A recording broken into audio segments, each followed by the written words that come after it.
Kali ini kita akan membahas tentang sebuah film Korea berjudul The Beauty Inside. Film ini dirilis pada tahun 2015 yang merupakan adaptasi dari film Amerika yang berjudul sama yaitu The Beauty Inside. Ada seorang laki-laki yang bernama Woo Jin. Dia bisa berubah menjadi sosok lain setiap harinya.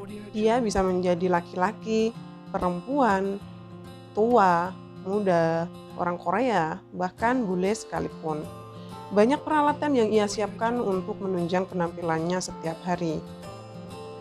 Woo Jin bekerja sebagai perancang furnitur atau perabot rumah tangga. Dia bekerja dengan teman satu-satunya yang bisa mengenalinya, bernama Sang Baek. Setiap hari, Woo Jin selalu membuat video tentang dirinya untuk mengingat bahwa dia pernah menjadi sosok seperti ini dan sosok seperti itu. Perubahan yang terjadi pada Woo Jin bermula ketika dia berulang tahun yang ke-18. Ketika itu, dia bangun dan hendak pergi berangkat ke sekolah. Tapi ternyata, ketika dia melihat ke cermin, dia tidak melihat wajahnya, malah justru melihat seorang laki-laki yang berusia 40 tahunan. Dia sangat terkejut. Woo Jin pun pergi menemui ibunya.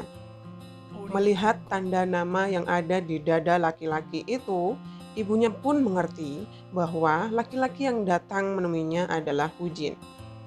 Karena keadaan yang selalu berubah, Woo Jin pun tidak lagi bersekolah dan dia hanya diam di rumah saja. Suatu hari, Sang Baek pergi ke rumah Woo Jin karena sudah lama tidak melihat Woo Jin di sekolah. Di sana, dia bertemu seorang perempuan dan dia kira itu adalah ibunya Woo Jin. Dengan akrabnya, dia berbicara dengan wanita itu. Tapi kemudian, tiba-tiba, ibunya Woo Jin yang sebenarnya datang. Dia sangat bingung. Ibu Woo Jin mengatakan bahwa wanita itu adalah Woo Jin. Sang Baek sangat bingung.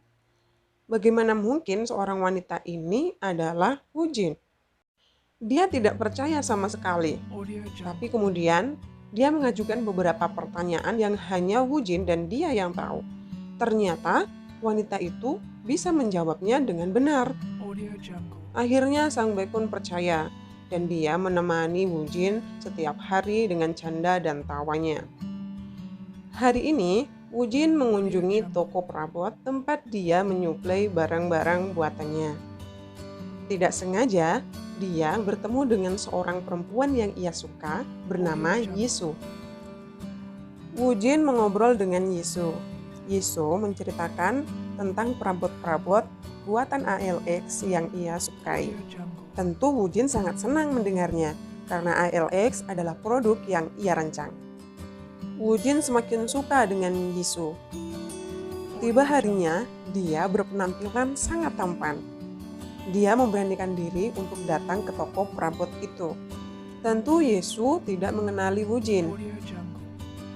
Agar semakin akrab, Woo Jin memberi sebuah perabot dari toko itu.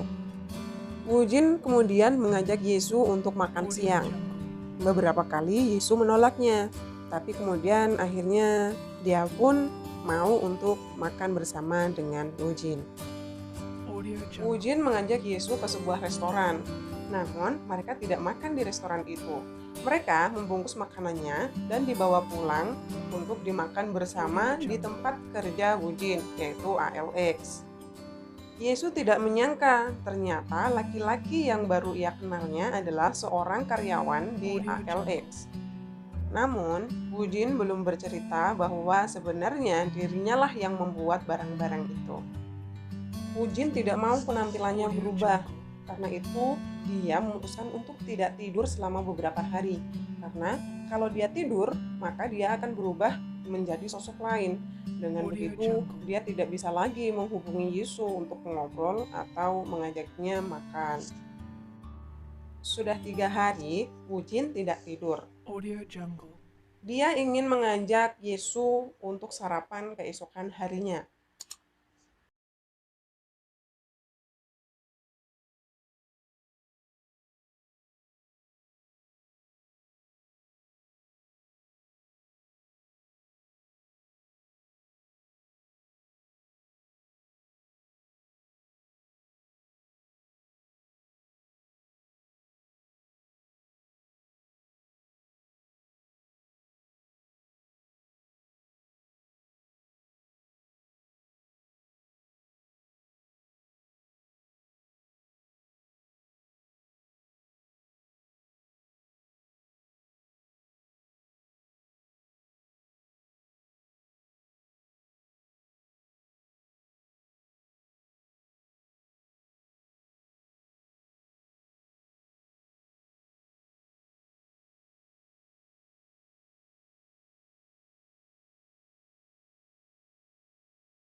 rumah Wujin. Dia ingin tahu dengan mata kepalanya sendiri bagaimana Wujin berubah menjadi sosok lain. Ketika Yesus terbangun, dia masih melihat perempuan Jepang yang tidur di sebelahnya. Dia pun meninggalkan Wujin yang masih tertidur dan berkeliling di rumah Wujin. Ketika dia menoleh ke belakang, ternyata Wujin sudah berubah menjadi sosok yang tampan dan tinggi.